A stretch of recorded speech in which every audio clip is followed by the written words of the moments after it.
आज देवता और दानव, इनकी माता है अदिति। दैत्य और दानव यानी ये दैत्य जो है राक्षस, इसको दानव भी कहा जाता है। अब देवता और दानवों में कभी बनते नहीं है, माँ तो एक है पर कभी दोनों में बनते नहीं है। पर यहाँ पर भगवान का आदेश हुआ, देवता गणों से कहा कि जाओ जाकर के समुद्र मंथन करो। समुद्र मंथन के लिए सबसे पहले देवताओं से कहा कि जाओ जाकर के दानवों से संधि करो, मित्रता करो। तो यहाँ पर मित्रता के लिए देवतागण आज दानवों के पास में आए, बलि राजा के पास में आए, दैत्यों के पास में आए और आकर के मित्रता की। और जब समुद्र मंथन के लिए कहा कि जो भी समुद्र से मिलेगा आपस में मिल बांट करके खाएंगे, तो यहाँ पर सभी तैयार हो जाते हैं। वासुकिया नाग को लेकर के आए, मंदराचल पर्वत को लेकर के आए, समुद्र में स्थापित किया। और जब समुद्र मंथन करने लगे, एक तरफ देवता लगे हैं, एक तरफ दानव। समुद्र मंथन जैसे ही करने लगे तो वो मंदराचल पर्वत धरती में घड़ने लगा। देवतागण घबराए, भगवान से प्रार्थना करने लगे, प्रभु समुद्र मंथन कैसे होगा। तब यहाँ पर समुद्र मंथन के लिए भगवान ने अवतार लिया है। कौन सा? कच्छप रूप का अवतार लेकर के भगवान आए हैं। बोली कच्छप अवतार की।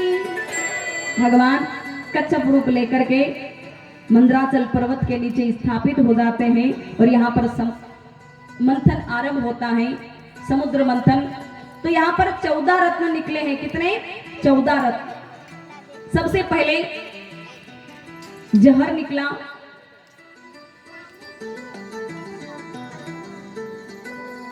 समुद्र मंथन में से सबसे पहले जहर निकला। महादेव से प्रार्थना की। जब जहर का कलश समुद्र मंथन से निकल करके बाहर आया, अब जहर को कौन पिए? देवतागण घबराए, दानव घबराए, क्या करें? तो यहाँ पर देवतागणों ने महादेव के पास में जाकर के महादेव से प्रार्थना की है। और क्या कहा महादेव से?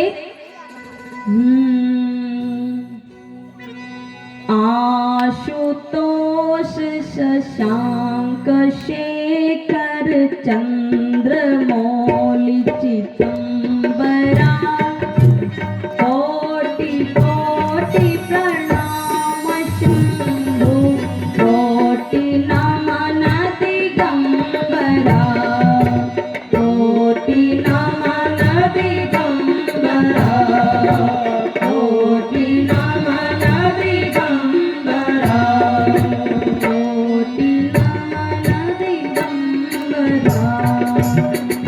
देवता गणों ने महादेव से जाकर के जब प्रार्थना की है, महादेव आते हैं और उस जहर के कलश को हलाहल करके उस जहर को अपने कंठ में धारण कर लेते हैं। तब से महादेव का एक नाम और होता है नीलकंठ महादेव।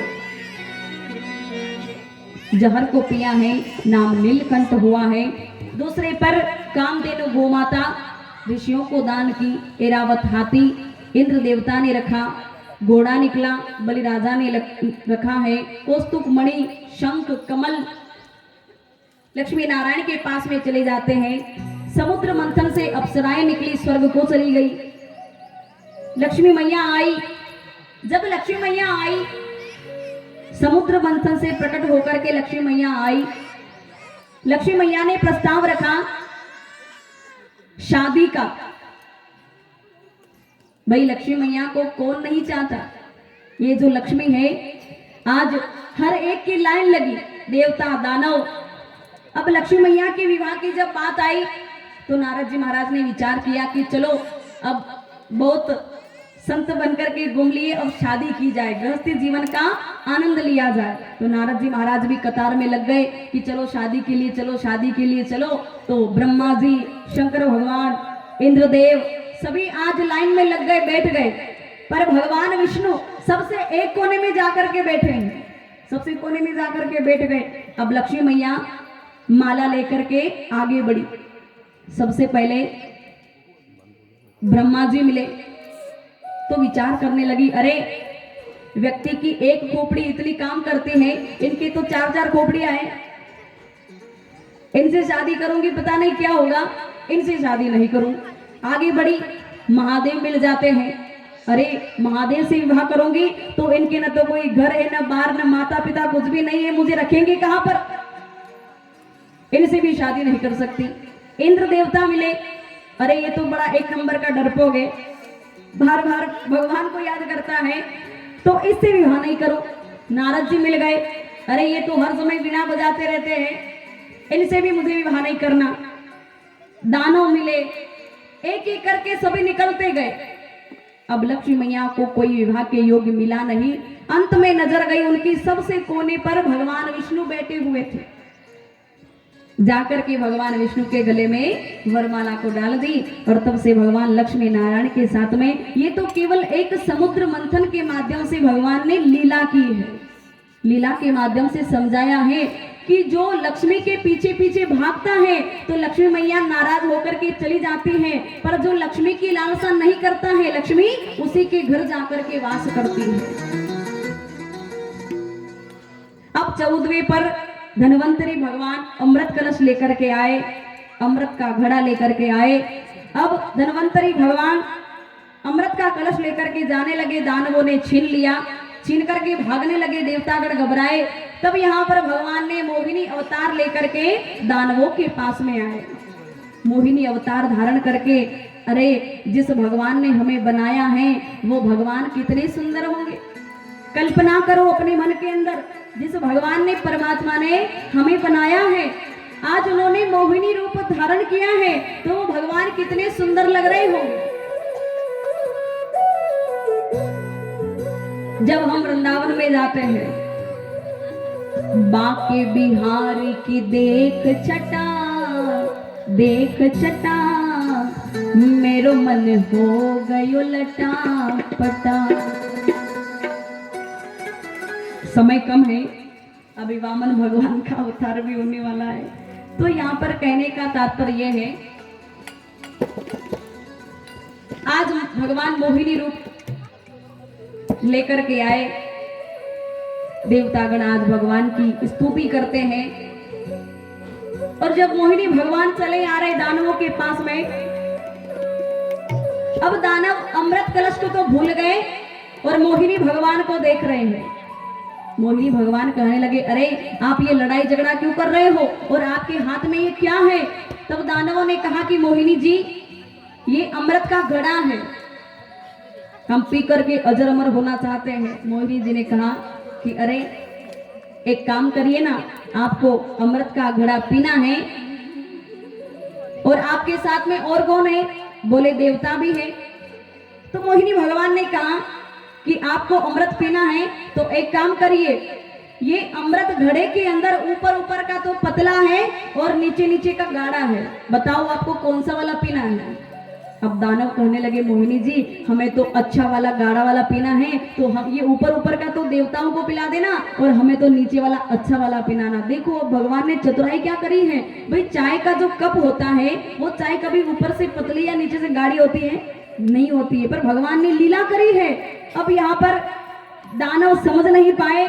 अब मोहिनी भगवान ने माया से सुंदर महल बनाया, हवा के अंदर माया का महल, एक तरफ दानवों को बिठा दिया और एक तरफ देवता को बिठा दिया। अब मोहिनी भगवान केवल दानवों को तो मदिरा पान पिला पिला करके उनको मस्त कर रहे और इधर देवता गणों को अमृत पिला रहे हैं। अब दानव समझ नहीं पाए, पर एक राहु नाम का दैत्य था, जब उसने देखा कि ये भगवान मोहिनी बन करके आए हैं और दानवों के साथ में छल कर रहे हैं, तो राहु ने देखा, देवता का रूप धर करके सूर्य और चंद्रमा के बीच में जाकर के बैठ गया।